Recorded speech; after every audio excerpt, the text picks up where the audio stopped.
Tahun 2025 menjadi catatan penting bagi Indonesia. Beragam peristiwa besar mewarnai perjalanan bangsa, mulai dari dinamika politik, isu sosial, hingga bencana alam yang datang silih berganti. Dari ujung timur hingga barat Indonesia, alam kembali mengingatkan betapa rapuhnya kehidupan manusia saat bencana melanda dan menyisakan duka mendalam.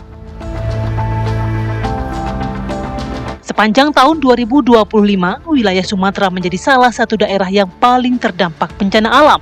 Curah hujan tinggi, cuaca ekstrim, serta kondisi geografis memicu banjir besar dan tanah longsor di sejumlah provinsi. Ribuan orang dikabarkan tewas, ratusan ribu warga terpaksa mengungsi, rumah rusak, fasilitas umum lumpuh, dan aktivitas ekonomi warga terganggu. Di tengah situasi darurat, pemerintah melalui koordinasi lintas kementerian dan lembaga, serta tim evakuasi dikerahkan ke lokasi terdampak dengan membuka posko darurat, menyalurkan bantuan logistik, layanan kesehatan, hingga dukungan psikososial bagi korban. Pemerintah memastikan proses pemulihan berjalan bertahap, tidak hanya berhenti pada fase tanggap darurat, namun dilanjutkan dengan rehabilitasi dan rekonstruksi wilayah terdampak. Langkah mitigasi juga diperkuat, mulai dari pemetaan daerah rawan bencana hingga peningkatan sistem peringatan dini. Bencana alam di Sumatera sepanjang 2025 bukan sekedar catatan musiman, melainkan alarm keras tentang kesiapan negara menghadapi krisis.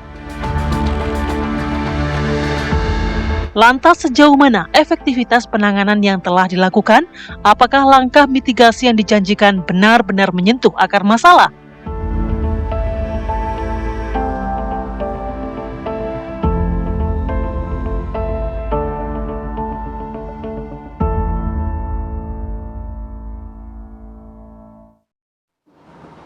Ya pemirsa, banyak kejadian yang terjadi di tahun ini. Kalau kita mundur sedikit di bulan November kemarin, begitu ya, ada bencana yang terjadi di 3 provinsi, ada lebih dari 1.000 orang, tepatnya 1.140 korban yang meninggal dunia, 163 warga sampai saat ini masih hilang, belum ada kabarnya begitu ya. Ya, karena kita juga melihat memang jiwa dari masyarakat Indonesia, dari bangsa Indonesia ini kan gotong royong, jiwa kemanusiaan tinggi, tidak hanya peduli mendorong bagaimana solidaritas di Indonesia, khususnya untuk penanganan bencana banjir Sumatera, tapi juga ternyata kita sempat melihat Indonesia masih terus mendorong bagaimana kita menyurahkan kemerdekaan Palestina ya saya. Betul, kita akan bahas bersama dengan narasumber yang sudah hadir bersama kami di studio.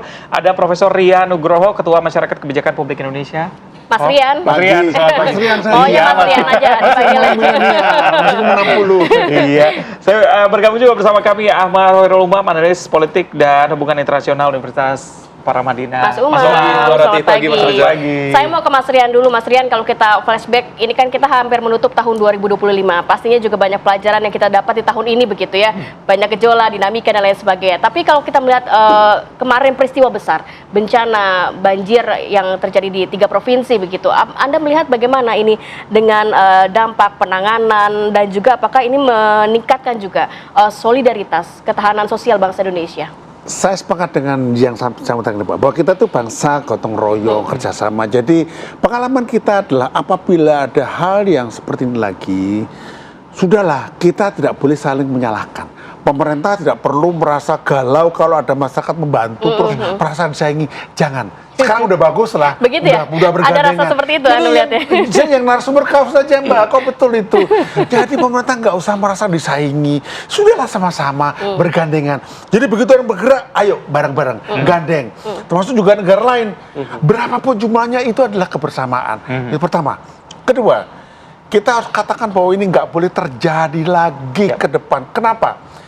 Karena ini janji kemerdekaan loh. Ingat loh, Undang-Undang Dasar Pembukaan paragraf 4 mengatakan kita tuh bikin pemerintah negara Indonesia karena kita akan melindungi segenap bangsa dan tumpah darah. Termasuk melindungi dari banjir ini. Jadi kalau seperti ini, sama dengan kita itu nggak comply dengan Undang-Undang Dasar ini. Jadi bagi pemerintah kita hari ini, kita ingatkan lagi, ayo, nggak boleh kejadian lagi. Jadi pemberian izin yang serta-merta, tidak ada pengawasan, itu adalah bagian dari neglected kepada konstitusi. Dan kita tidak boleh punya pemerintahan yang itu abai konstitusi. Karena nanti bisa dibilang pemerintahan inkonstitusional. Dan kita nggak mau seperti itu. Jadi kata kuncinya adalah, ayo banjir ini jadi momentum pertama. Bahwa kita tetap negara Pancasila. Gotong royong, sesama anak bangsa. Anak bangsa itu siapa? Ya pemerintah, ya rakyatnya. Jadi satu. Kedua, dengan negara lain yang bentuk kita, serupiah pun itu adalah bantuan. Malaysia bantu berapa aja siapa? Oke, Nggak perlu fine. gengsi ya. Ini masalah kebangsaan manusia. Kedua adalah, ingat loh, bahwa yang namanya penanggulangan bencana itu amanat konstitusi. Melindungi bukan dari serangan asing, enggak. Melindungi dari yang namanya bencana, dari sesuatu yang itu enggak terjadi.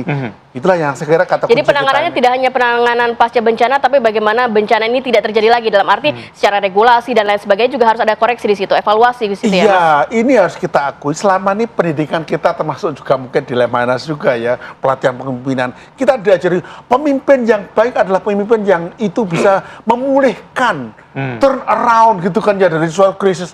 Kata saya salah. Pemimpin yang baik adalah yang tidak pernah membawa organisasinya ke dalam krisis. Tidak pernah itu. Singapura, sebut aja lah, nggak pernah krisis. Krisis pun kecil-kecil. Jadi kita mulai balik sekarang. Kuliah leadership ya. Kita bicara pemimpin yang hebat adalah pemimpin yang tidak pernah membawa organisasinya. Presiden yang baik nggak pernah membawa rakyatnya kepada krisis. Ini harus diajarkan di Lemhanas, di Sespimti, di Resesko TNI. Itu penting. Karena kalau cuma membalikkan itu lebih mudah ketimbang menjaga itu. Iya, gitu. oke. Mas Umam, ini kalau kita refleksi kan sempat terjadi gagap komunikasi, bisa kita bilang begitu ya, pada kejadian bencana kemarin dan juga pada kejadian di bulan Agustus lalu begitu. Apa yang bisa diperbaiki dari pemerintah untuk mencegah supaya tahun depan nggak ada kayak begini lagi deh? Karena kemarin kan sempat ada yang memanfaatkan tuh foto-foto lah, aksi di sana, pencitraan dan segala macam yang itu bikin presiden juga marah sepertinya. Ya, yang pasti dalam konteks ini upaya untuk memberikan akses komunikasi kepada presiden betul-betul harus kemudian disampaikan secara terbuka. Karena bagaimanapun juga memang kepemimpinan dalam situasi krisis atau leadership in crisis itu betul-betul kemudian menjadi ujian yang sangat terbuka. Bagaimana kemudian efektivitas dan juga bagaimana kepemimpinan bisa dideliver dengan optimal itu bisa kemudian dilakukan secara efektif. Yang menjadi concern adalah ketika kemudian ada keterlambatan, ada kemudian bagaimana deliver pesan kepada struktur atau elemen stakeholders yang ada, kemudian kurang begitu optimal, itu yang kemudian menjadi pertanyaan semua pihak.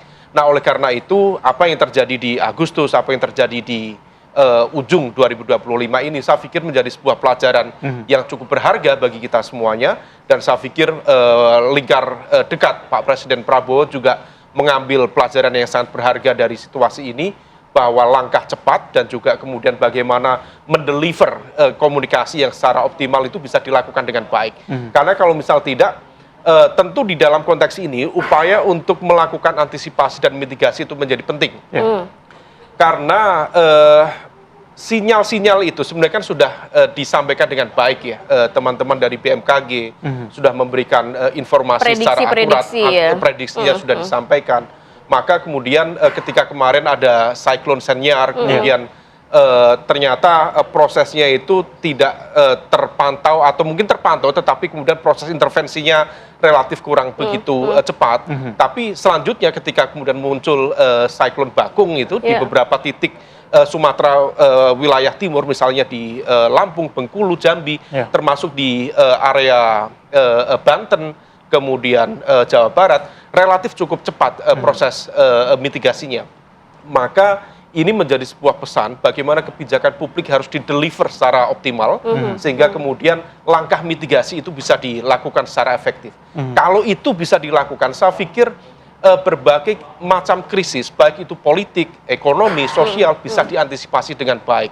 Nah, ke depan yang bisa dilakukan adalah evaluasi total, terutama terkait dengan konteks perizinan ya.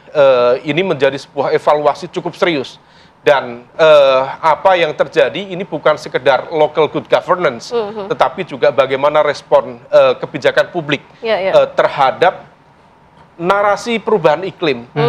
Kita mungkin melihat, bahkan dalam konteks politik internasional, kita masih ingat ya statement dari Donald Trump di UNGA United Nations General Assembly mengatakan bahwa climate change is a hoax, itu adalah sesuatu yang omong kosong dalam tanda kutip, tetapi fakta di depan mata itu adalah sebuah realitas yang nyata. Maka ini menjadi sebuah wake up call bagi kita semuanya. Urusan perizinan harus ditata ulang, pengawasan harus ditata ulang. Mas Umam sudah melihat ada arah sana nggak dari pemerintah? Dalam arti kalau kita melihat saat ini kan pemerintah lebih fokus kepada bagaimana penanganan dari warga yang terdampak bantuan, hunian dan lain sementara. Tapi kalau kita melihat sudah ada belum sih arah untuk bagaimana kita membenahi nih akar masalah dari banjir bandang ini? Ya, kalau misal dari statement publik sejumlah stakeholders tampaknya sudah ada, tetapi tentu kan kita harus cek secara real ini, apakah kemudian statement itu terdeliver secara optimal dalam konteks komitmen kebijakan yang real. Karena ini kan menyangkut bukan hal sepele, ini kan menyangkut big names, big money, dan juga big power. Nah, maka ini betul-betul harus dikawal secara optimal, semua pihak, termasuk teman-teman media, kemudian civil society, dan lain sebagainya.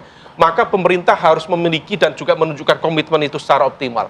Nah, maka ke depan, dalam konteks mitigasi itu harus dilakukan secara bersama-sama, dilakukan secara transparan, terbuka, dan yang tidak kalah penting, memang dalam situasi saat ini yang diperlukan adalah langkah cepat, terutama pasca rekonstruksi, pasca bencana, yaitu kerja-kerja rekonstruksi, rehabilitasi harus dilakukan secara optimal. Kemarin yang tadi disampaikan di pemberitaan, Polri, TNI siap diinformasikan mendeliver sekitar 40.000 ya atau 38.000 personil untuk percepatan rehabilitasi dan rekonstruksi. Itu sebuah sinyal yang sangat baik. Jangan sampai situasi pasca bencana menciptakan social distrust yang kemudian justru menciptakan eskalasi politik yang tidak menentu. Sehingga kemudian efeknya kemana-mana, isu tentang sovereignty, isu kedaulatan dan lain sebagainya. Nah, ini harus dimitigasi secara optimal. Dan sekali lagi, peran leadership dalam konteks ini adalah political will of the top political leader, Presiden, Pak Presiden, betul-betul menentukan titik sentral yang sangat optimal.